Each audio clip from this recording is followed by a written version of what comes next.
Hindi film Sholay जेवा दृश्यों वडोदराना डभोईमां जोवा मळ्या, ज्यां एक व्यक्ति टावर पर चढ़ी गयो। जो के आ युवकनी हरकत पाछळनुं कारण अलग छे।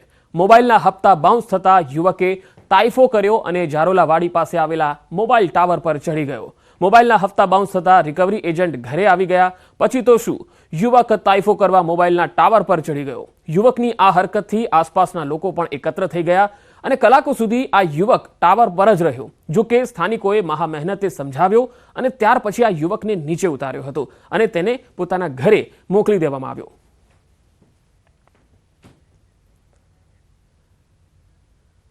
અમદાવાદમાં ચેઇન સ્નેચિંગનો બનાવ બન્યો, જે સીસીટીવીમાં પણ કેદ થયો છે। પોશ વિસ્તાર એવા જોધપુરમાં ચેઇન સ્નેચિંગ થયું। ચાલવા નીકળેલા દંપતીના ગળામાંથી ચેઇન સ્નેચિંગ કરી આરોપીઓ ફરાર થઈ ગયા। આ તસવીરો અમદાવાદના જોધપુર વિસ્તારથી આવી રહી છે, જે સૌથી પોશ વિસ્તાર પણ કહેવાય છે। એક્ટિવા પર આવેલા આરોપીઓએ આ ઘટનાને અંજામ આપ્યો હતો।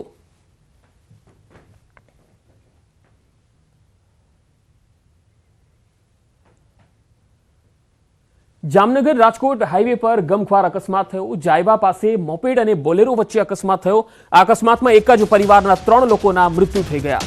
મૃતકો ધ્રોલના ભેંસદડના રહેવાસી હોવાની જાણકારી મળી રહી છે। ઘટનાની જાણ થતાં જ પોલીસનો કાફલો પણ સ્થળ પર આવી પહોંચ્યો હતો। એક જ પરિવારના 3 લોકોના કરુણ મૃત્યુ થયા છે। ધ્રોલના ભેંસદડ ગામના રહેવાસી હતા આ તમામ મૃતકો।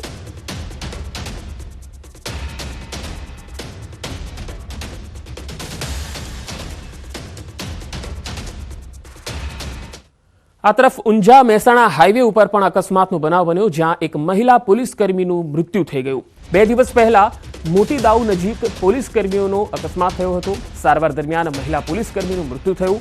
ઊંઝા પોલીસ સ્ટેશનથી ફરજ બજાવી મહેસાણા પરત આવતા સમયે અજાણ્યા વાહન ચાલકે બાઇક સવાર પોલીસ કર્મીને ટક્કર મારી, જેમાં હેમરેજ થવાથી ખાનગી હોસ્પિટલમાં સારવાર માટે લઈ જવાયા। મનીષા મકવાણા નામની આ મહિલા પોલીસ કર્મીના મોતથી પોલીસ બેડામાં શોકની લાગણી છવાઈ છે।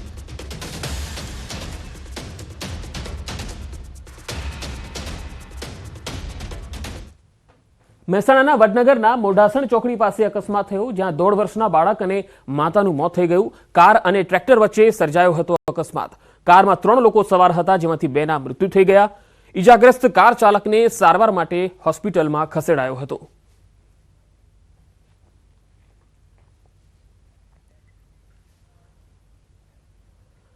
અમદાવાદની ખ્યાતિ હોસ્પિટલ કાંડના વિવાદ શમવાનું નામ નથી લઈ રહ્યો, ત્યારે ખ્યાતિ હોસ્પિટલની બેદરકારીનો વધુ એક કિસ્સો સુરેન્દ્રનગરમાં સામે આવ્યો, જેમાં બજાણા ગામના આધેડનું ખ્યાતિ હોસ્પિટલના તબીબોની બેદરકારી ભરી સારવારથી મોત થયાનો દાવો કરાયો છે। મૃતકના પરિવારે ખ્યાતિ હોસ્પિટલના તબીબો સામે આવા ગંભીર આક્ષેપો કર્યા। પરિવારના જણાવ્યા મુજબ ગત તારીખ 4 ઓક્ટોબરે વિનાયકપુરા ગામે અમદાવાદની ખ્યાતિ હોસ્પિટલનો કેમ્પ હતો, જેમાં પીએમજે કાર્ડ ધરાવતા ગણપતભાઈનો શરીરમાં એક નળી બ્લોક હોવાનું જણાવી ઓપરેશન માટે બોલાવ્યા।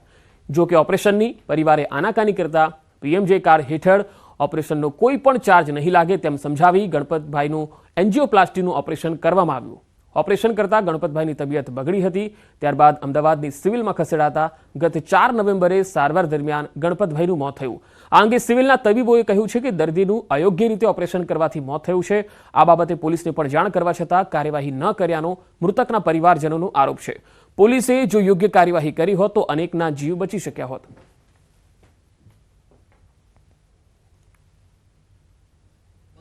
ત્યાં કેમ્પ આવેલો ખ્યાતિ હોસ્પિટલનો 6 તારીખે, એટલે કેમ્પમાં તપાસ કરાઈ, એટલે કે વધુ તપાસ કરાવી હોય તો કે તમે હોસ્પિટલ આવો, અમારી ગાડી આવશે।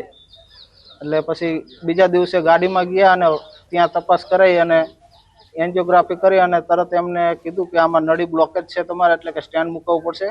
સિવિલમાં લઈ ગયા પછી સિવિલના ડોક્ટરોને તપાસ કરતા એમના અભિપ્રાય મુજબ, એમના કહેવા મુજબ કે ભાઈ આનું જે ઓપરેશન કરવામાં આવ્યું છે એમની બેદરકારી હોય કે ગમે તે હોય, પણ આમનું તબિયત એના કારણે લથડી છે, એટલે સિવિલમાં 11 દિવસ માટે એમને સારવાર કરી। સારવાર દરમિયાન એમને 11મા દિવસે મૃત્યુ પામ્યું હતું। આ ખ્યાતિ હોસ્પિટલના ડોક્ટરોની બેદરકારી, પીએમ યોજનાનો લાભ લઈ ગરીબ માણસોને લૂંટવા માટેનો ઈરાદો। અમદાવાદની ખ્યાતિ હોસ્પિટલ દ્વારા બોરીસાણા ગામે જે મેડિકલ કેમ્પ કર્યા બાદ હૃદય રોગના ઓપરેશન કરવામાં આવ્યા હતા, તેમાં 2 વ્યક્તિઓના મૃત્યુ નિપજ્યા હતા અને અન્ય વ્યક્તિઓને પણ ગંભીર હાલત સર્જાઈ હતી. આ જ મામલે આજે ખ્યાતિ હોસ્પિટલનો જે સમગ્ર મૃત્યુકાંડ છે એને લઈ અને સમગ્ર ગુજરાતમાં ચકચાર મચી જવા પામી હતી. આ જ જે ખ્યાતિ હોસ્પિટલ છે એના જ અગાઉના મેડિકલ કેમ્પમાં સુરેન્દ્રનગર જિલ્લાના પાટડી તાલુકાના બજાણા ગામના ગણપતભાઈ બજાણિયા નામના એક વ્યક્તિ છે એ પણ આ જ ખ્યાતિ હોસ્પિટલના ભોગ બન્યા હતા. આ જે ગણપતભાઈ બજાણિયા છે તેમને કોઈ પણ જાતની શારીરિક તકલીફ ન હોવા છતાં જે ખ્યાતિ હોસ્પિટલના ડોક્ટરો છે તેના દ્વારા તેમને પરાણે હોસ્પિટલ ખાતે બોલાવી અને હૃદય રોગનું જે છે ઓપરેશન છે કરવામાં આવ્યું હતું. એક નળી છે બ્લોકેજ હોવાનું કહી અને ફરજિયાત ઓપરેશન કરાવી અને ત્યારબાદ તેમની તબિયત લથડી હતી. જે ગણપતભાઈ બજાણિયા છે મૃતક, તેમની શારીરિક તંદુરસ્તી એકદમ સારી હોવા છતાં ક્યાંક ને ક્યાંક હોસ્પિટલના સત્તાધીશોની બેદરકારીના કારણે ગણપતભાઈ છે એમને નળીનું જે બ્લોકેજ હતું એનું ઓપરેશન કરી અને સ્ટેન્ડ મૂક્યા બાદ તેમની તબિયત લથડી હતી. ત્યારબાદ હોસ્પિટલે સારવાર કરવાના બદલે તેમને સિવિલ હોસ્પિટલમાં રિફર કરી દીધા, જ્યાં 11 દિવસની સારવાર બાદ ગણપતભાઈનું મૃત્યુ નીપજ્યું હતું.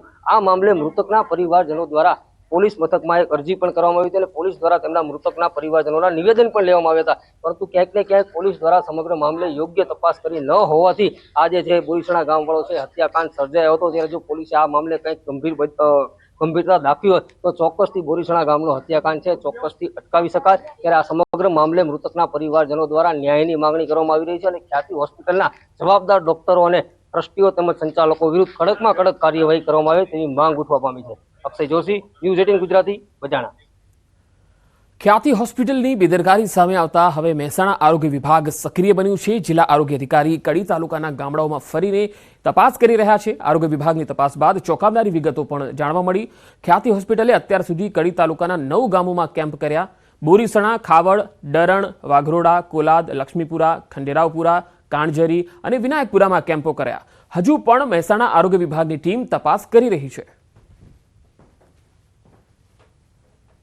ખ્યાતિ હોસ્પિટલ દ્વારા એમના જે કડીના જે ગામો છે એમાં લગભગ 9 જેટલા ગામો, જેમાં કણજરી, બોરીસણા, ખંડેરાવપુરા, લક્ષ્મણપુરા, વાઘરોડા, કોલાદ, ડરણ, ખાવડ અને વિનાયકપુરા, આટલા 9 ગામોની અંદર અમારી પાસે અત્યારે જે અમે માહિતી છે છેલ્લા 3-4 દિવસ અમારી જે ટીમો ફરે છે એમાં અમને જે માહિતી મળી એ પ્રમાણે આટલા ગામોમાં એમણે કેમ્પો કર્યા.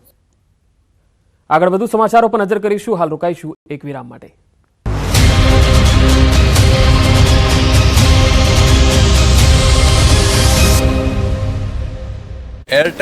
ગુજરાતીઓ હવે સ્વેટર, જેકેટ સહિતના ગરમ કપડાં કાઢી રાખજો. હવે કોલ્ડ વેવ અને હાડ થીજવી નાખતી ઠંડી માટે તૈયાર થઈ જજો.